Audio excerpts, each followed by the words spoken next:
نحمده ونصلي على رسوله الكريم اما بعد فاعوذ بالله من الشيطان الرجيم بسم الله الرحمن الرحيم رب اشرح لي صدري ويسر لي امري واحلل عقدة من لساني يفقهوا قولي.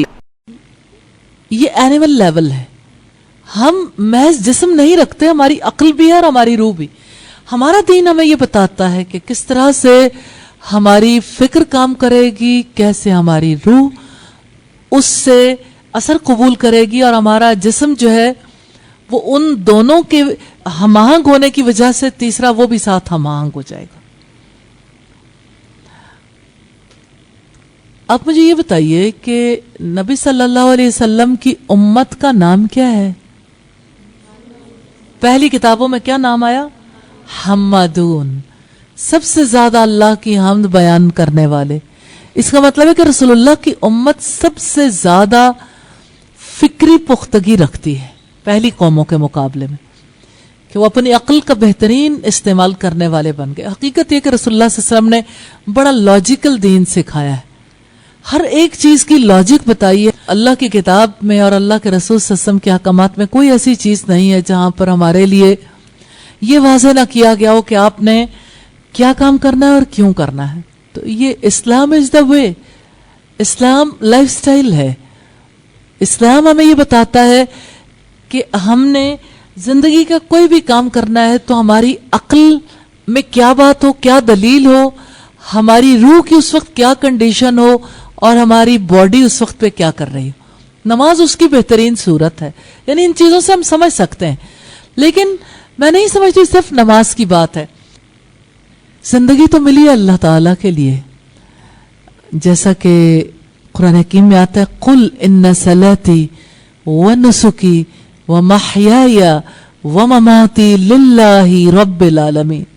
اب کہہ دو یقیناً میری نماز، میری قربانی، میرا جینا، میرا مرنا سب اللہ رب العالمین کے لیے.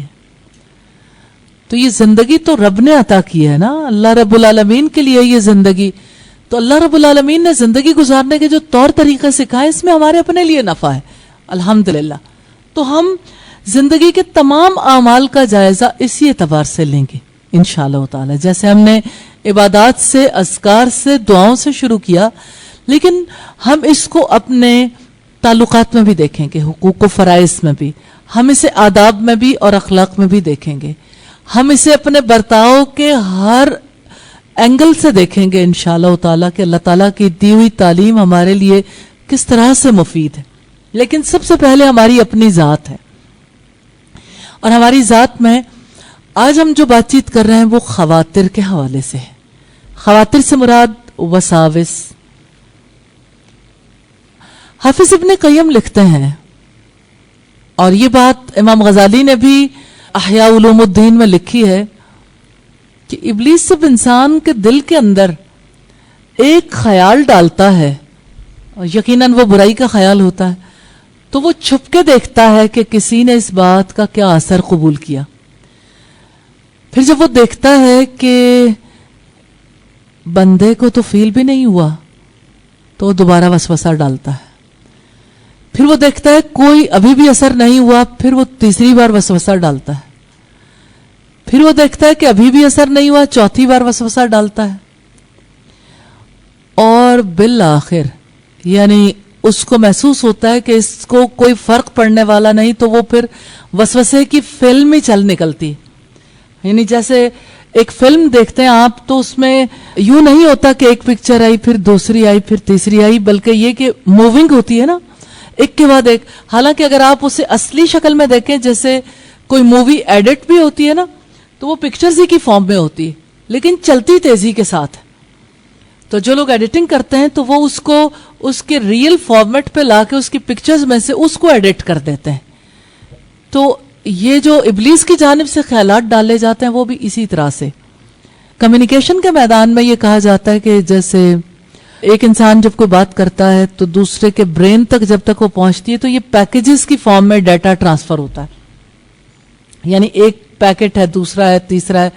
تو ابلیس بھی ایک پیکٹ پھینکتا ہے، پھر دوسرا پھینکے گا، پھر تیسرا، چوتھا، پانچواں، پھر وہ بالکل چین ریاکشن ہے، مسلسل عمل کی وجہ سے انسان کو لگتا ہے یہی میرے دل میں.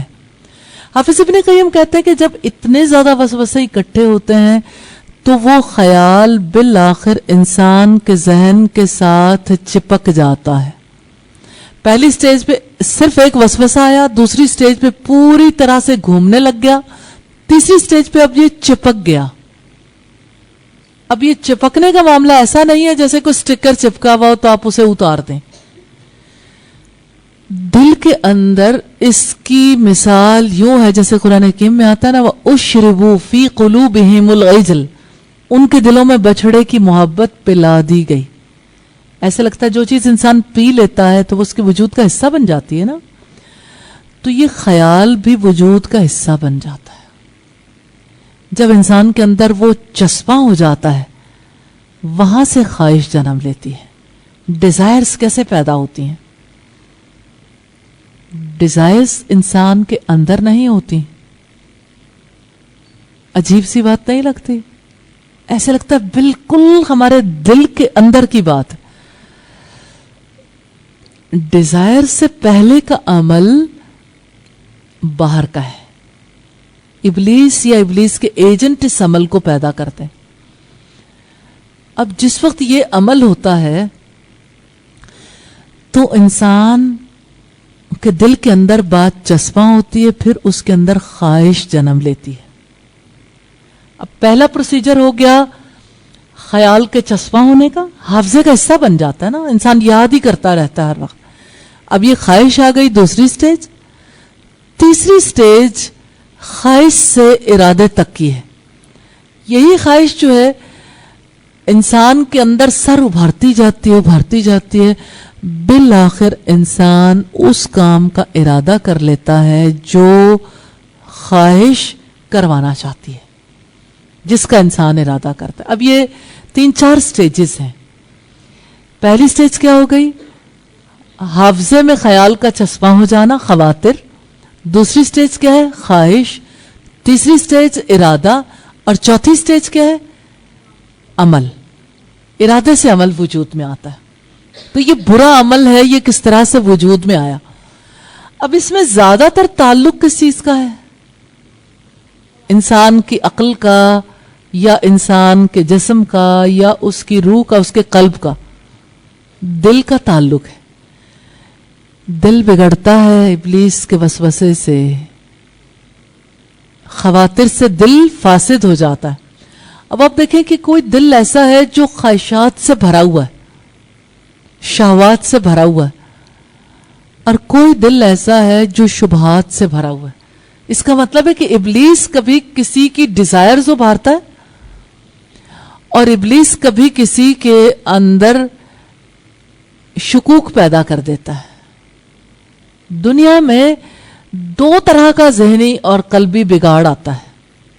ایک شبہات باطلہ کا، باطل شبہات، اور دوسرے انسان کی شہوات، خواہشات. 2 طرح سے انسان فتنے میں مبتلا ہوتا ہے ان وسوسوں سے. تو یہ ڈیپینڈ کرتا ہے، کسی کے اندر شبہات زیادہ پیدا ہوتے ہیں، کہیں خواہشات. تو دل کی سرزمین پر یہ یعنی ایسی چیزیں اگتی ہیں جو اس سرزمین کو بگاڑ کے رکھ دیتی ہیں. آپ کو یاد ہوگا قوم سبا کے حالات آپ نے پڑھے ہوں گے قرآن حکیم سے. قوم سبا جن کے 2 بڑے ہرے بھرے باغ تھے، ان پر جب سیلاب کا پانی چڑھ آیا تو اس کی جگہ پہ جھاؤ اور جھاڑ جھنکار اگ آیا. تو یہ دلوں کا جھاڑ جھنکار ہے، یہ جھاؤ ہے، کڑوے کسیلے پھل ہیں اس کے. جانتے ہیں کیا کیا؟ کہیں دل کے اندر خواطر آتے ہیں. آپ دیکھیے مثال کے طور پر، اس نے مجھے سلام کیوں نہیں کیا؟ میرے بارے میں اس کا مطلب ہے اس کے دل میں کوئی بات ہے. اچھا، اب آپ نے 1000 جھٹکنا چاہا، ایک بات پہلی آ گئی نا، اب سلام نہیں کیا. آخر میرے سے انہیں اختلافی کیا ہے؟ وہ ہمیشہ ایسے ہی کیوں سوچتی ہیں؟ اب آپ اپنے آپ کو سوچتے سوچتے ایسے مقام پر لے جاتے ہیں جہاں دوسرا فرد آپ کا فریق بن جاتا ہے. ہر وقت موقع ملتا رہتا ہے ڈیل کرنے سے. یہ فلاں بات مجھے کہی, یہ فلاں بات کہی, یہ فلاں بات کہی, یہ فلاں بات کہی. ایڈ اپ ہوتی, ویلیو ایڈیشن ہوتی ہے نا ایک, اس کو کیا کہیں گے؟ یہ جو یہ ایڈیشن ہو رہا ہے, یہ کس قسم کی ویلیو ہے؟ نیگیٹو ویلیوز ہیں. تو یہ سبٹریکشن تو ہو سکتی ہے, لیکن بہرحال تو انسان کے اندر یہ چیزیں بڑھتی چلی جاتی ہیں حتیٰ کہ پوری طرح سے انسان بدگمان ہو جاتا ہے تو گمان بھی خیال ہی نا. اب جب بدگمانی انسان کے اندر آتی ہے تو بدگمانی کی اگلی سٹیج ہے کہ بدگمانی کی آگ پھر ٹھہرتی نہیں, انسان کا دل بغض کا شکار ہو جاتا ہے. پھر بغض سے آگے بڑھ کے انسان کینے میں مبتلا ہو جاتا ہے, یعنی دل کی کدورت انتہا پہ پہنچ گئی نا. پھر انسان حسد میں مبتلا ہو جاتا ہے. جب اسے حسد ہو جاتا ہے پھر وہ انتقام پر تل جاتا ہے. اب یہ بدگمانی کی بات ہے اگر کسی انسان سے ہو گئی, یہ ایک اینگل ہے دل کے اندر فساد پیدا ہونے کا. اب اس فساد کے ساتھ وہ کہتا ہے میں نے اذان بھی سنی, میں نے جواب بھی دیا, اذان کے بعد کی دعا بھی کی, وضو کیا, میں نے نماز پڑھی, میں نے نماز کے بعد کے اذکار کیے, میں نے دعائیں کی, لیکن اللہ تعالیٰ میری دعائیں نہیں سنتا. تو اصل بات یہ نہیں ہے کہ اللہ تعالیٰ دعائیں نہیں سنتا. آپ نے اپنی زندگی کو درست کرنے کی جہاں سے کوشش کرنی چاہیے تھی, جہاں سے ارادے جنم لیتے ہیں, جہاں سے آپ کی زندگی کے ہر عمل کا آغاز ہوتا ہے, اس مقام کو برباد کر لیا. وہاں فساد ہے. تو دل کے اندر جب فساد ہوتا ہے نا, اس فساد کی وجہ سے پھر دل کبھی نہیں سدھرتا. اس لیے میں سمجھتی ہوں کہ ہمیں آئندہ کے لیے 3 اینگلز پر ڈیلی بات چیت کرنی ہے. ایک ہم بات کریں گے جنرلی اپنی ٹائم مینجمنٹ کے حوالے سے بھی, اور پازیٹیو چیزیں اپنانے کے حوالے سے, کیونکہ بہرحال آپ استغفار کرتے رہیں گے تو اللہ کی رحمت ہو جائے گی. آپ درود پڑھیں گے اللہ کی رحمت ہوگی. رسول اللہ صلی اللہ علیہ وسلم نے فرمایا جو مجھ پر ایک بار درود بھیجتا ہے اللہ تعالیٰ اس پر 10 بار اپنی رحمتیں نازل کرتے ہیں. درود سے بھی رحمت نازل ہوگی. آپ ذکر کرتے ہیں تو آپ غافل نہیں ہوتے, اگرچہ آپ اندر کے فساد میں مبتلا ہیں. دیکھیں آپ میں سے کتنے لوگ ہوں گے جو بظاہر بدن سے چل پھر بھی رہے ہوں گے, لیکن کسی نہ کسی حصے میں کوئی نہ کوئی پرابلم ہوگی. تو آپ پرابلم کا علاج تو کرواتے ہیں نا, پھر کہ یہ پرابلم ہے اس کا علاج کروانا ہے. اب آپ دیکھیں کہ اگر دل بیمار ہو تو یہ علاج تو سب سے پہلے ہونا چاہیے, کیونکہ اگر یہ علاج نہ ہوا تو جتنے بھی نیکی کے کام ہیں وہ سب ختم ہو جائیں گے. کمپیوٹر کی بائنری لینگویج ہے 0101, یعنی آپ جتنی بھی لینگویج بنتی ہے یا 0 ہوتا ہے یا 1, اس کی مقدار کم زیادہ ہو جاتی ہے. 01 1 تو اللہ کی ذات ہے اس کائنات میں, تو غیر اللہ کی ذات کے ماں سوا سب 0 ہیں. لا الہ کا یہی مطلب ہے. الا اللہ کیا ہے 1. تو آپ دیکھیں سارے دل 0 ہیں, الا یہ کہ اس دل میں اللہ کی یاد بس جائے. تو دل میں اللہ کی یاد ٹھہرتی نہیں. جہاں پھسلن ہو وہاں آپ قدم نہیں جما سکتے. کائی ہو یا کیچڑ والی ایسی زمین ہو جہاں بہت پھسلن ہو تو آپ اپنے قدموں کو جمانے کی پوزیشن میں نہیں آتے. اسی طرح سے دل کے اندر بھی نیکی جمتی نہیں ہے اگر دل کے اندر گندگی ہو. آپ جتنے بھی نیکی کی کوشش کر لیں وہ نیکی کی کوشش بیکار ہو جاتی. اگر بیکار نہیں بھی ہوتی تو کم از کم اس کوشش کا نتیجہ درست نہیں نکلتا, کیونکہ یہ آپ جانتے ہیں 0 کے ساتھ جس چیز کو بھی ضرب دیں گے وہ 0 ہو جائے گی. تو اگر دل کے اندر 0 اعمال ہیں, 0, میں سمجھتی ہوں یہ 0 سے بھی خطرناک درجہ ہے. جیسے بدگمانی ہے, حسد ہے, بغض ہے, کینہ ہے, یہ ایک اینگل ہے. پھر آپ دیکھیں کہ جیسے دل کے اندر غفلت ہے, اب آپ دیکھیں کہ یہ والی باتیں تو شاید انالیسس کرنے میں مشکل ہو مجھے کس کس سے بدگمانی، کیونکہ یہ پیچھے چلی جاتی ہیں، انسان کی فائلیں سب پیچھے چلی جاتی ہیں، سامنے کچھ اور چیزیں رہ جاتی ہیں. جیسے آپ خود محسوس کرتے ہوں کہ خام خواہ میں ایسے بیزاری سی ہے، ٹینشن ہے خام خواہ کی. اب یہ نہیں پتا کہ ٹینشن ہوئی بھی کس چیز سے. آپ کو سم ٹائمز ایسے لگتا ہوگا بور ہو گئے. جس کو بوریت ہوتی ہے اسے الرٹ ہو جانا چاہیے. بوریت یوں ہی نہیں ہوتی، شیطان کے عمل دخل کے بغیر نہیں ہوتی.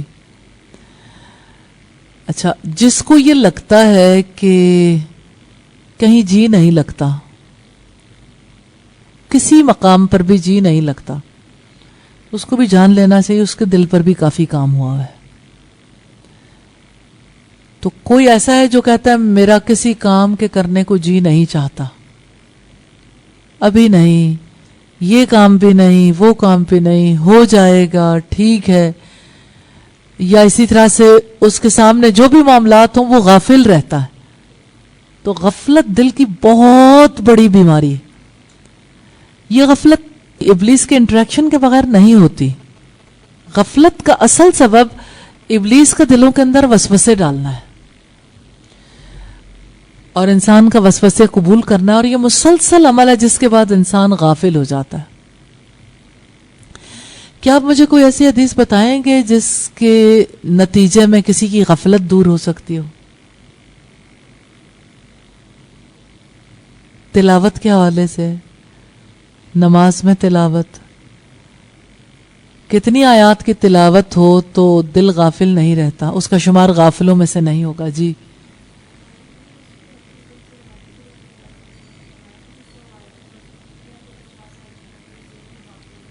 جی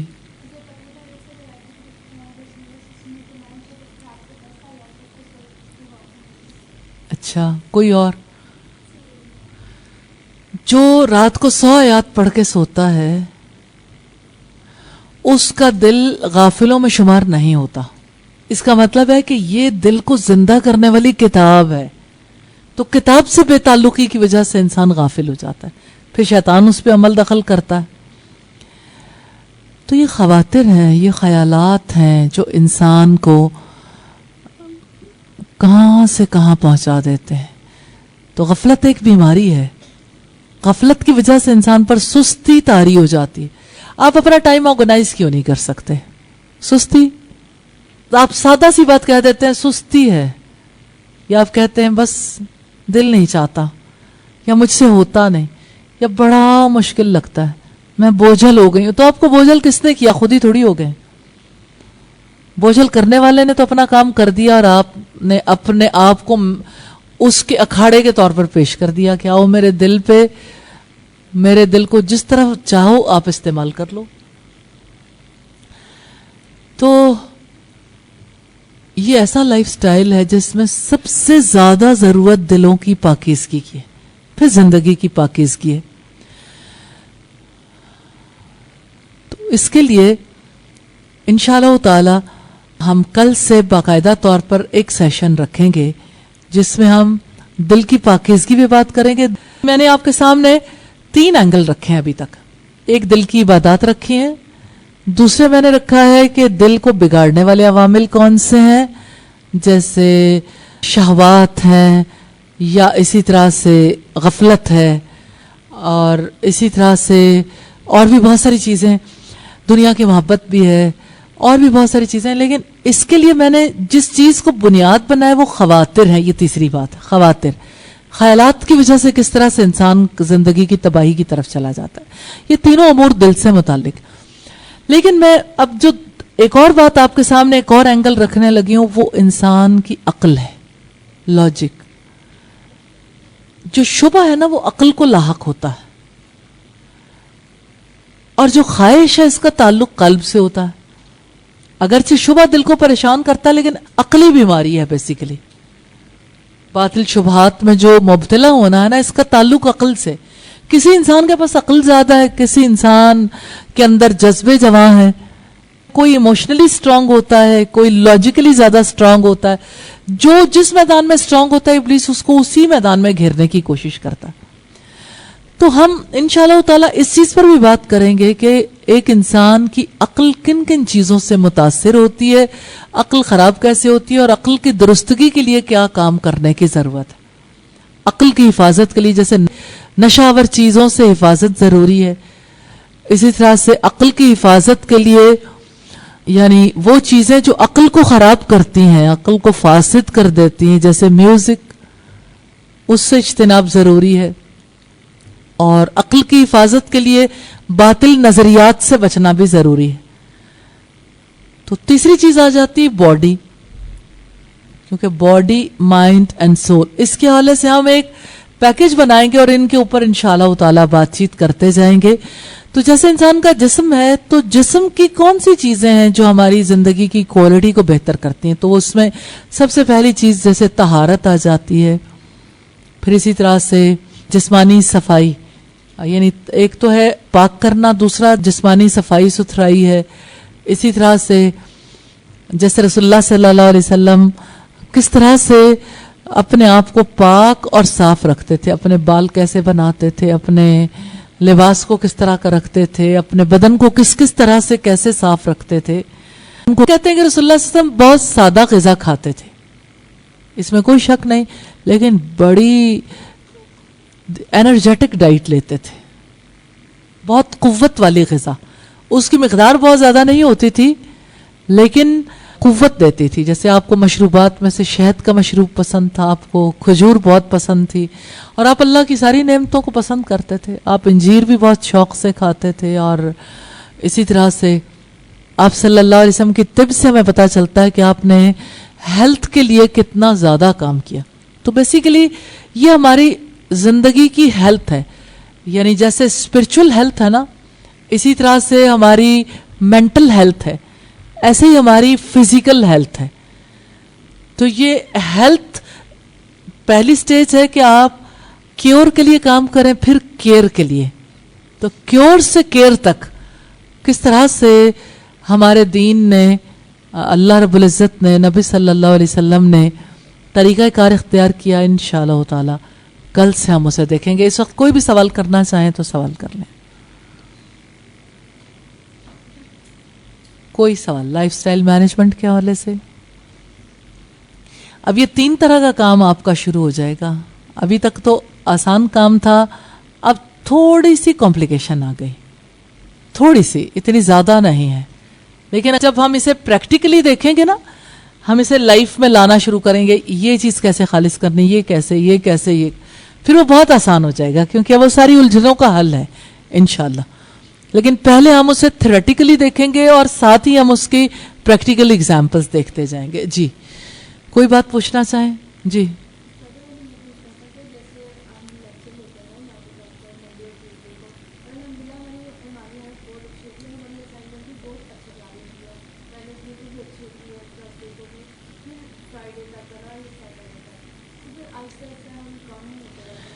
ساری انرجی ڈرین ہوتی ہے وہ سنڈے ہے. سنڈے میں ذرا کام زیادہ خراب ہوتا ہے. میسج دیا ہوا نا چھٹی، میسج ملا ہوا ہے کہ ہر چیز سے ہی چھٹی، سوچوں سے بھی چھٹی، اور دل کے عمل سے بھی چھٹی، اور پھر باقی بھی. ایک انسان بڑی عجیب مخلوق ہے، اس کے جو پری کانسیپٹس ہیں نا وہ اس پر حاوی آ جاتے ہیں. پری کانسیپٹس کو بریک کیے بغیر آپ آگے بڑھ ہی نہیں سکتے. آپ لوگوں کے دلوں کے اندر آپ نے جو بات کہی بڑی امپورٹنٹ ہے، لیکن آپ آج کے دن کے لیے ایسی اسائنمنٹ ضرور کریں، جیسے آپ نے یہ سوچنا ہے کہ میری زندگی کے کون سے دن زیادہ اچھے گزرتے ہیں، اور یہ ہے کہ جن دنوں میں میں نیکی کے کام زیادہ نہیں کر پاتی تو میرے ذہن میں کیا خیال آتا ہے. آپ کے لیے مشکل ہو جائے گا ڈھونڈنا، لیکن اللہ سے مدد مانگیں گے انشاءاللہ تعالیٰ، پھر پتہ چلے گا کہ بیسیکلی پیچھے کیا چیز ہے جو ورک کرتی ہے. تو اس میں ایک چیز تو میں نے آپ کو بتا دی کہ پری کانسیپٹ ہے آپ کا کہ سنڈے تو چھٹی کا دن ہوتا ہے، اور سیٹرڈے اس کے انتظار کا دن ہوتا ہے، اور فرائیڈے پہ انسان سمجھتا ہے اب جو کچھ کرنا تھا پیک ڈے تو گزر گیا، پیک ڈے کے بعد چھٹی آ گئی، چھٹی آئی تو طرز عمل بدل گیا. تو بہرحال مومن تو سفر اور حضر میں، اپنے گھر میں ہو یا گھر کے باہر ہو، وہ کسی مجلس میں ہو یا بازار میں ہو،